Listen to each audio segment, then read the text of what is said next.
We are back for another episode, and I'm excited because you brought this topic up to me, and it's something that I think has been a really big part of your work. It's been a part of your work ever since Jade Egg Mastery and probably even before, and then recently when we built a protocol, and then even as we've expanded our protocols for the coming Embodied Love University, this is a major part. So tell us a little bit about what is the erotic landscape.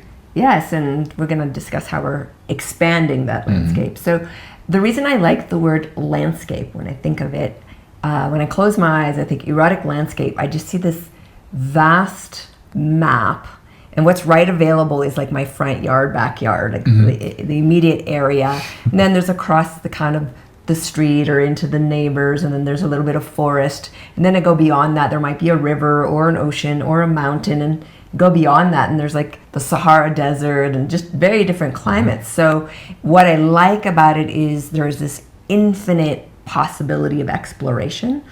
It's an invitation, and it is an adventure. And I really want to have this episode kind of evoke the spirit of adventure in all of us, because I think the word erotic for some of us can be scary, and the word exploring the erotic can bring up a lot of like anxiety. So that feeling of being anxious can be transformed into enthusiasm when we look at it more as an adventure. So you talk about landscape, then you're talking about the different things that could be physical things to explore. They could be things to explore with other people. They could be one's fantasies, mental arousal. It's everything that gives you an erotic charge. That's the landscape. Yes. And the landscape particular to that person are the things that they've explored, maybe the things that they're comfortable with. Exactly. And then expanding it means where they might be wanting to be curious to test the waters, or maybe even where they have some fear and resistance. So it's really, again, figuring out. Or even an aversion. Like there could be like a no-go zone. Precisely. So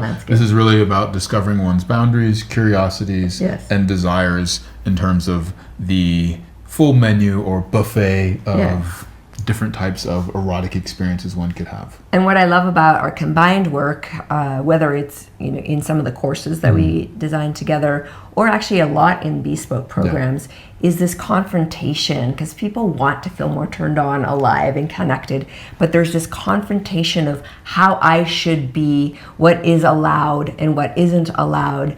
And one of the permissions I love to give as we start to explore is like, okay, you have full permission to feel.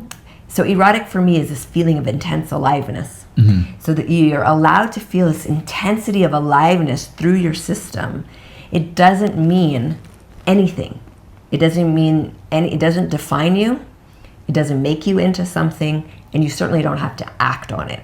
So those are the parameters that I really like to hold, because they're possibility parameters, where it's like, oh, I can just think about this. Okay, that's kind of edgy.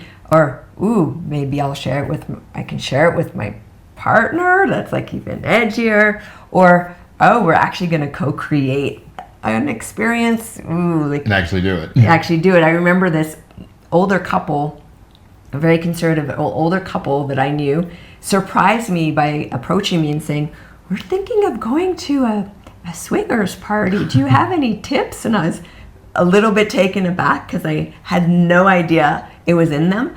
But they had just come to a place in their relationship. They're like, why not? And I said, well, here's the thing.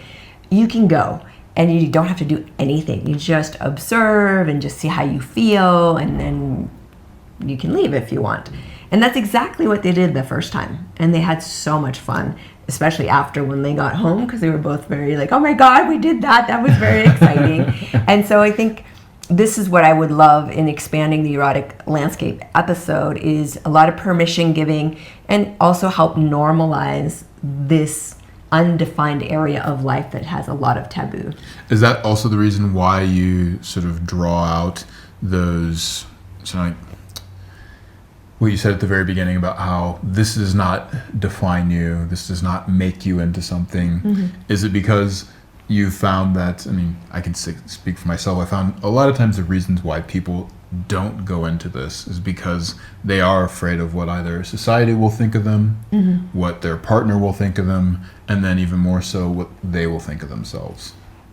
Yes, absolutely. And what's really amazing, and we found this so many times when we work with couples who are really in love, they're solid, they're good, but they're just having a little bit of maybe some dullness in their erotic life. It's just, they're like, yeah, we're good. We have sex once or twice a week. It's okay, for about 10 minutes. And we know that there's more available for them. So we kind of like just gently probe a little, and then in that probing of asking questions, you can just see suddenly the access, this erotic landscape they both thought was the same space, but it's not, because how we look at the world individually is very different. And then suddenly you discover that there's an actual erotic match to something they both didn't give themselves permission to have. Yeah. It's sort of the opposite of my dad's story about how my grandmother would make him asparagus, I think it was, for years, and then later on he was like, I don't really like asparagus, and I was like, well, I hate it too. I only made it because I thought you liked it. So I was making it for you. And he was like, This is sort of the opposite though. It's like a couple's like, oh, I didn't talk about this because I didn't think that you would ever accept this or that you would like it. And you're like, I've been secretly wanting to go ahead and do this myself. We actually match, and I find that actually to happen more often than not. I think it's so beautiful and very vulnerable. So this topic can bring up a lot of vulnerability. So for those of you listening to this, just take a lot of deep breaths. If you start to feel a little bit slightly on the going towards the triggered side, just squeeze your body, breathe, pause this episode, come back to it.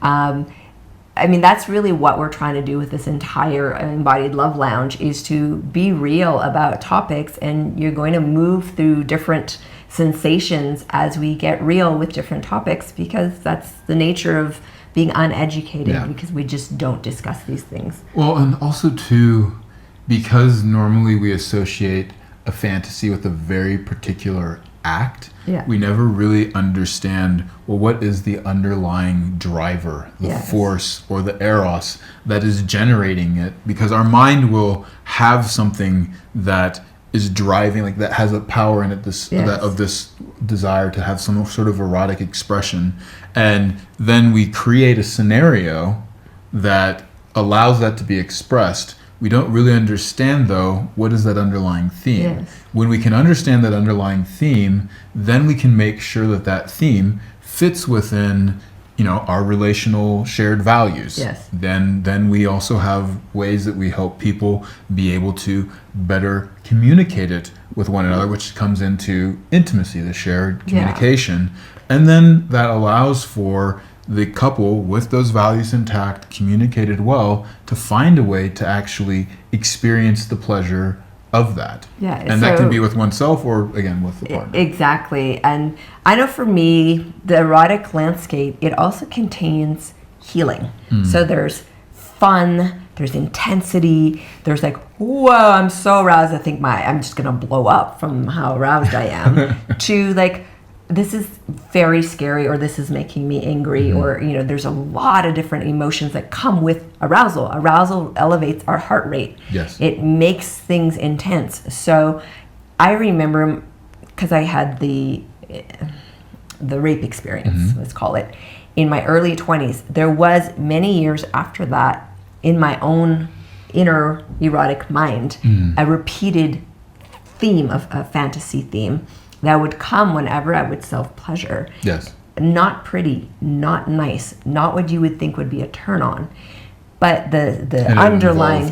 rape of some sort, like in terms of the It involved people trying to harm me and do things to me without my consent. And it was my mind's way to try and deal with what had happened. And I would orgasm from touching myself and having these fantasies. And then what I started to recognize was that it was my own psyche, my own deep erotic mind, actually trying to heal a glitch in the landscape. Like, this wasn't okay. how do we heal this? And after a certain period of time, those fantasies disappeared. They never came back. And it holds no erotic charge for me now whatsoever. So that's when you know there's also a completion. So for those of you where you have recurring themes or fantasies that are looping and you're feeling a bit weird because they're like, this isn't seemingly healthy, this is weird, or that's okay, because part of the erotic mind, the erotic doesn't have quote unquote morals in the same way that the conscious mind does. It's just the thing that turns you on. So it could be the weirdest thing. I mean, people comment all the time on my feet in our positions videos. Like, so some people just have a foot thing and it's really like exciting for them. So I'm just putting it there that there's a healing component. So the erotic landscape can be explored alone, in your own mind, with your own body, and it's really beautiful when it's also shared. Well, the other part that I would just add, because when you say this doesn't define you, and I think an important part of this is that, sure, maybe you'll find out this becomes a lifelong turn on for you, but also too, a lot of times things have cycles. Just maybe you had a skateboarding phase when you were a teenager, or a sports phase, or whatever it is, and then you become a mother or a father, and so you have these different sort of roles that one plays out. And I don't mean just role playing in one scene, which we'll get into, that can also be the case. Super but fun. It could also be that this is just that these things have a cycle to them, and being able to explore them from that sense of, okay, this isn't how it's always going to necessarily be. I can explore it and actually then find, as you mentioned, transformation or relief, or or it just frankly just loses the charge that was there. Correct, yeah. Maybe you liked guys with curly hair and green eyes, or at one point, But I actually did. or then you have a phase where you like blonde-haired, long-haired surfers. It's just, it changes, and knowing that there is this dynamism to one's erotic landscape and that it matures over time also makes it so much more important to be able to have that shared as a couple, because we have a tendency to idealize that discovery time that's so exciting at the beginning, at the start. But when we can start to continue to explore that discovery throughout the relationship, these are the keys to keeping long-term romance, which most zeitgeist, or the traditional, or I don't know what you can call it, the cultural norms would tell us is impossible for a couple. Well, we know it's not, because we both know very intimately couples, our parents, your parents, mine, who are really in love and connected still to this day. Well, and the very few studies that are out there, when I was diving deep into attachment theory for my thesis, there was maybe only like 3 or 4 that talked about long-term romance. And the keys that they continually mentioned in those studies was that there was curiosity, playfulness, and shared hobbies. Okay. Well, I also wanted to say that it's been my experience with friends, with clients, and also partners, that occasionally in that erotic landscape, there's a facet of your own desire that you don't yet understand, or you don't want to even claim. So I'm just thinking a very particular friend who's married, they're a straight couple, they do not explore outside of their bounds of their marriage, they have a lot of sex, they love each other, they're a great couple. But when having some kind of more intimate conversations just with her, there's a recognition in her that there's this unexpressed side that's bisexual, and she's never ever explored that. So where she can explore it is in that erotic landscape, either just with herself or as a fantasy with her partner, where they're making love and she's like, hey, and she brings in like this imaginary other where they have that. And for him, it's very edgy. It's already almost too much, but it's been a playful way that they could start integrating this unexpressed aspect of herself that may or may never get expressed in the real world, but at least there's an expression of it within the erotic landscape. Well, and that's such an important part, because when dealing with this with couples, that there's a fantasy that comes up. Maybe it's a next door neighbor, maybe it's to bring in a third person, maybe it's to get dressed up in Furby clothes and, have fuzzy or go somewhere pets exotic or costumes, or whatever it might be. Yeah. And there's a couple things. So if I were to sort of, when I break it down to clients, I say it's going to be important that before just jumping in and going and having the experience, have a discussion about it. Then have a discussion about it where, such as you were saying with your friends, where you are actually in the height of arousal. And you'll want to probably do that second, because then you'll see in that first discussion is, hey, look, this is what's going on for me. And we can get into this in the numbers area, like the specifics of that. Yeah. But just in general, have that discussion with your partner. Have it in an erotically charged space, because you might be surprised that you like it more or even less in that erotically charged space.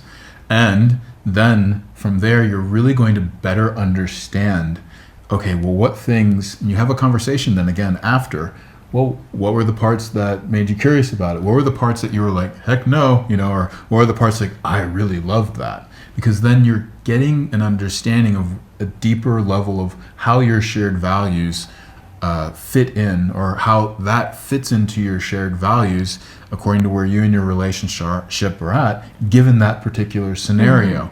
And then you'll be able to know better what to do and what not to do. Yes. When you then go out and create this scene, you'll know how better to be empathetic with your partner, what kind of things to tell, the other person or whatever the environment is, how you can really make sure that it fits within everything that your partner needs, the environment needs, as well as yourself. Yeah, and we're not here advocating if you're in a fully committed relationship and you're not open to anything external.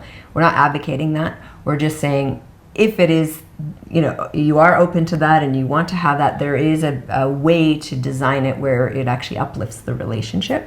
But it's really not us to tell you how to live your life. I mean, frankly, the only reason we use that as an example is because that's one that typically comes up, and that is an exactly edge. But I mean, I remember also where a guy wanted to sniff the butthole of his partner, and it was like, how do we? I was actually working with a company, and this person was writing into the chat to the girl that was handling the social media and chat part, and this went on for weeks and weeks, and eventually I think that they also just wanted to kind of like talk about this erotic fantasy with the chat person, because they didn't dare do it with their own partner. But eventually that they found out is like, okay, no, broach the topic with them. Do you actually even want to? And I think eventually they didn't. They just wanted to let that fantasy live inside themselves, and that was kind of the extent of it. That's what I wanted to also say. In my experience, a lot of times the fantasy is so much better than the reality, because in the fantasy you're in control of everything. Yes. All the elements, the colors, the textures, a person coming or going or whatever. And in real life, you actually need to deal with so many things that are out of your control. And I think a big one, when you've mentioned to me fantasies, is that you can just turn it off in a second. Yeah, they're gone now. Be gone. Which is really rude if it was to be a real situation. But I want to talk also, so what's typically thought of as part of the erotic landscape? Erotica would be one. Yes. Whether it's audio or written. Yes. Porn obviously is a big one that people know about. Parties are more and more known. So play parties, sex parties, all kinds of different ways that people party.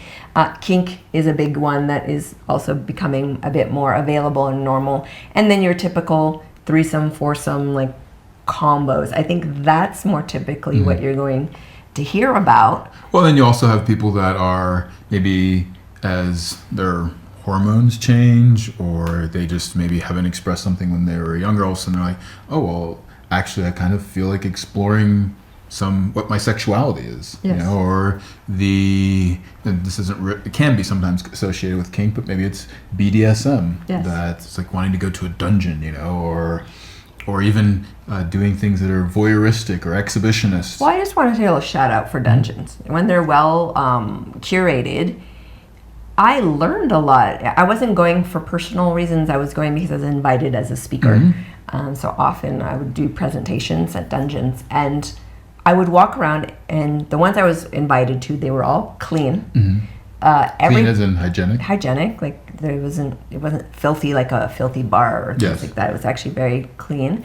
Everybody was in their own self, so respectful in their own thing, and there was all kinds of people, shapes, sizes, and all ways of dressing, but respectful. And the other part that I thought was just so interesting that I don't see in what we'd call like more straight couple behavior is people were willing to come forward and present a possibility of experience and see how it would land, and then there'd be this negotiation back and forth of, oh, well, I'm not open to that, but I'd be open to this, and then they would design an experience, and if they got to that place where they were both agreeing, they would go off and do this thing called a scene, and they would both enjoy or not enjoy or whatever would happen, and then there'd be a little bit of like integration after and like thank you, and maybe they'd never see each other again, maybe they'd see each other weekly. But I just thought how lovely that they have the SDI conversation right up front, the sexual safety, are you partnered, not partnered, what are your boundaries, what do you want, what don't you want, what's available, what's not available. And it was having to play all the games of whatever. Well, there was no shame involved. Precisely. There's no shaming. It's like, here are our options. You choose. It's like, all I want is to be spanked because I was naughty. I'm like, okay, well, that's going to be what we do. Right? So, and I actually know someone who went to a dungeon. He had his heart broken badly and he couldn't get over it. And he went to a dungeon and asked this dominatrix just to spank him as hard as she could. And he was just sobbing. And it just took all the heartache out. By the time she was done with all the ice and everything, he's like, I'm good. He was completely over the relationship. So there was a therapeutic side to it too, and I don't think he ever went back for that ever again. But so anyways, just saying that a shout out to some spaces do this very, very well. So if you are curious, just choose a space that does it well, because there's many that do. I don't know if she's still doing it now, but Dr. Hazel Grace, giving a little shout out to her. She had these incredible, I think they call them play shops. And they had different levels to them of, like, okay, this one here, people are wearing, a certain amount of clothes, or this one here, like, nudity is allowed, or this one here, there's no kind of sex going on. But it's all consenting adults. They all got to know each other, like, at the beginning. And then it was like the little workstations. And in each station, there was a local person who kind of was an expert at whatever it was, maybe some spanking, there was like feathers. electric stimulation, there was feathers, there was wax play, literally there was a broad spectrum. There was contact play, and all these different things are impact play, and you could just go and observe and then be like, oh, I want to participate in that and try that out. And the person that is sharing this with the community, they got to do this because it's what they love doing and introducing it to people, and those that were interested either as an exhibitionist or voyeur, just wanting to have that experience, were able to do so. And there was just so much learning that was happening, and then there was food and people would just relax and hang out and talk. But it really normalized the conversation, the reality that all of this is existing inside of us, but gets kind of tucked away in a corner. So anyways, something like that, though, I think is done that was really the well. Theme behind even very old traditional like tantric pujas, where communities would come together and they would have these little stations where you would rotate, and like with this one you're just going to do some deep breathing with this person. With this one you're going to hand on heart and look into each other's eyes and see what happens. And so it wasn't always explicit, but there was intimate moments that were consensually being shared, and then at the end a lot of like sweets and chai and yummy things and just fun and dancing. But for me, this is an interesting ritual in the erotic landscape that's available. If it's a safe community, you go in, and it allows you to just see like, oh, what is possible. Maybe you don't spend any time looking at another person in the eye for very long, and when you're given permission to do so, it might not even be erotic, but it's something quite profound when you can see and be seen. So I just wanted to introduce those ideas at this part because I want to go a little more deep into some of those. But before going into explicit, would you take us a little bit into some of the ways you work with the client and map out the textures of the erotic mind map, I think is what you call it? Yes. So if you were to look then at this landscape, then having a bit of a map of understanding that maps are good. Yeah, GPS. these are the different regions, you know, that the great pleasure system. The great pleasure system of one's erotic mind that they fit into can really help one go, okay, this is the driving force, and now I don't have to do leather boots with the person and whipping this other person until they're crying or whatever it is. Maybe that is the thing that's desired, but maybe instead, so for instance, when you mentioned that you would have these fantasies and you were, yes, working through the rape that had happened before, but what you might have found is, okay, well, I don't like the non-consensual part, but there is an aspect of power. Yeah, it was power.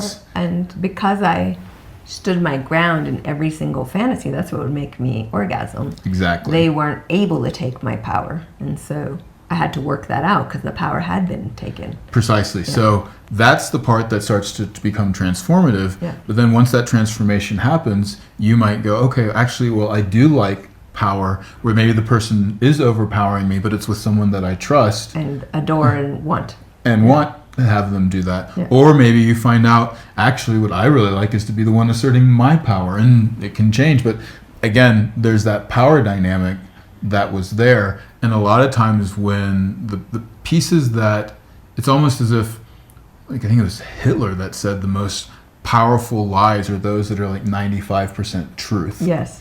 And in the same way, some of the most damaging traumas have an aspect that a person actually would under different circumstances like, which then creates this dissonance inside them because now they don't know how to really separate it, and then they start to even question, well, did I create it myself? Do I kind of want that? And so the ability then to find out what these themes are helps one be able to So kind of power move is through it. one of them. So yes, as you might see, power is one of them. We'll discuss this more, so I want to really go into it explicitly. So Anticipation. okay, just give us a tiny taste of it. Well, anticipation is, like just before the kiss, or just before the touch, or even a little text like, I'm coming home and coming to get you. Yeah, exactly.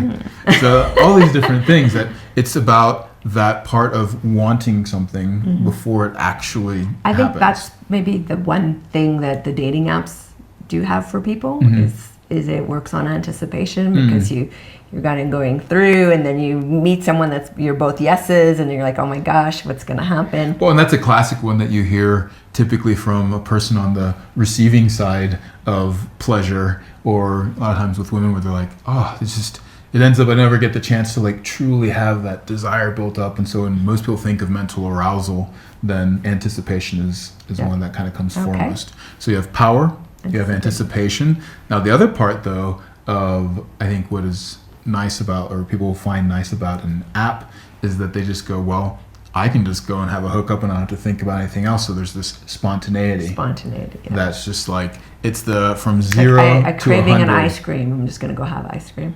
Yes, exactly. It's like, no, actually what isn't exciting for me isn't the waiting and the anticipation for it, because maybe I've been waiting for this forever. Or overly planning. Exactly. It's just, boom, the ice cream's in front of you, and you're like, oh, I didn't even expect that to happen, and here it is. Now I want it. Yes. Okay. And I think that's a lot of times people, when they're maybe even like liking porn and stuff, they can just go into, oh, it's genitals, it's highly sexual, it's just right away. In your face. Yes, exactly. Okay. Or just the being taken, which is a combination of power and spontaneity. Then you have you have rules. Some people really love rules. And and now the twist to this is some people like to break those rules, and some people like to keep those rules. What if you like both? Well, then you can start to play with both. And some people like to be rewarded or punished for breaking, or rewarded or punished for keeping them. So again, this is where you start to look at this. So now that would be exploring within the region of rules. The other ones are the environmental. Yeah, that's a big one for me. Well, and this is interesting too, because the more that I've really investigated this too, it can be an external environment as well as an internal environment. Yeah. And what I mean by that is external environment could be that you like to do this in a particular scene. It's or nature, or the backseat of a car. Backseat of a beautiful car. Hotel room. I mean, for some people, it's just, let's not have sex in the bed. We did it on the couch, you know? Yeah, exactly. Or it could be the ambiance of a place. Or we've always done it on the couch. We're doing it in the bed. Yes, exactly. Or it could be the ambiance. Again, maybe it's music or a certain temperature or candle lights, different things like that. Which then brings us as well to the internal environment. Maybe that fantasy is that it's with somebody that you are deeply in love with, or that you're completely not in love with. I have no idea who they are. Don't even know their name. Complete stranger. So that's what I mean by then the environment. And then the last one is novelty. So is that taboo? Novelty? Yeah. It doesn't have to be a taboo, because taboo, that really could be a mixture of whatever your culture deems inappropriate, which could be power, anticipation, Well, because there's lots of scenes of I don't know, not necessarily the milkman anymore, but you know what I mean? The guy that comes and delivers a package, and you're like, hey, I mean, I almost had that during lockdown with the police officers, because I'd been locked away for so long. I'm like, do you guys want some tea? And they're like, Saida, do not do this. And I was doing it. They were young, they were cute. And I was like, hey. So it wasn't tea that you were really inviting them in. No, but you got to start somewhere. You got to start somewhere. Well, and I mean, I imagine is again that these can be mixtures of things. They were in uniform, they're a police officer, so there's everything about it's naughty. Precisely. Yeah. And a lot of times I'd say the taboo can kind of fall into the rules. No, you're not supposed to just invite this in there. Yeah. And there probably was an element of spontaneity. You probably didn't want to sit and have a long conversation and find out who they were. Nor was I premeditating this. They just showed up at my door to make sure I was still in my, whatever that is. Lockdown? Not the lockdown. You had to quarantine, whatever the period of time you had handcuff to... lockdown? You weren't allowed out. Quarantine, yes. And then the fun part with that is they're like, have you been out? I'm like, yes. And you see the alarm in their face because I'm not allowed out. Oh, yeah, I'm like, well, you kind of put me in a rough spot. And they're like, what do you mean? I'm like, well, if I don't do this one action that is mandated. Yeah, because you had to put something in the post box, like a test in the post box. But to do that, I have to go out. So I get punished either way. So I was like, well, I'm going to make sure I fulfill this one and risk the punishment of getting caught that I'm out putting this in the mailbox. And they're like, oh, yeah, that isn't good. So did you want to get punished for breaking the rule, or did you want to get rewarded for keeping it? I don't know. At that point, I just was happy to share the conundrum that I went through, and then they didn't get mad at me. You're hearing their brain scramble a little bit. I think you might be flirting a little there. I was definitely flirting. Well, but novelty, though, is anything that's new. It's breaking the routine. Mm-hmm. So, I mean, that could be that normally you're making out before you have sex, or maybe there's no making out, and all of a sudden now it's like, oh, let's sniff some toes, or let's get a hand massage. I mean, anything that is new. So, and then again, finding the different combinations. And I think this is the important part, as opposed to identifying what type am I. This is a roadmap. Mm-hmm. And I like... Let's get into the details in a second, because I want to switch over. But let me just say that it is a roadmap, which means, and this is about the landscape, is that this is part of what you were speaking of, the ability to expand that. Yeah. And this is what we're going to get into in the second part of the podcast, which is how does one really begin to expand this inside themselves, finding all the different ways that they can be mentally aroused. We're also going to be getting into some of the different ways of having physical expansion too, because it's not just a mental thing. The landscape's also a sensorial one. Mm-hmm. And then how does one expand that by potentially sharing and exploring it with a partner? And you will be finding different content that we have inside of our Embodied Love University landscape or life learning, how you can begin to really start to look into all of these things. And they also are part of, I believe it was the Women's Suction Sex course, where we were really looking at women that were saying, hey, I have what's called, mismatch, low desire. And it's like, well, part of the low desire and the mismatched arousal that you're feeling is that the mental side isn't really activated, or that you're not being physically stimulated in the way you like. So let's bring some creativity there. Yeah. Well, so that because we've been told over and over again by those of you listening to this free side that you don't know that we have a paid explicit side, so we do, and that's what we're going to jump into now. So if you want to hear the how, more graphic stories that we're not really allowed to share publicly, that's what the explicit side is for. So. And there's also an audio insert where we then do what it is that we're talking about, so you can get a glimpse into what a real life experience would sound like. Yep. So, see you there. To join us for the complete and explicit version of the podcast, simply upgrade your membership and gain instant access.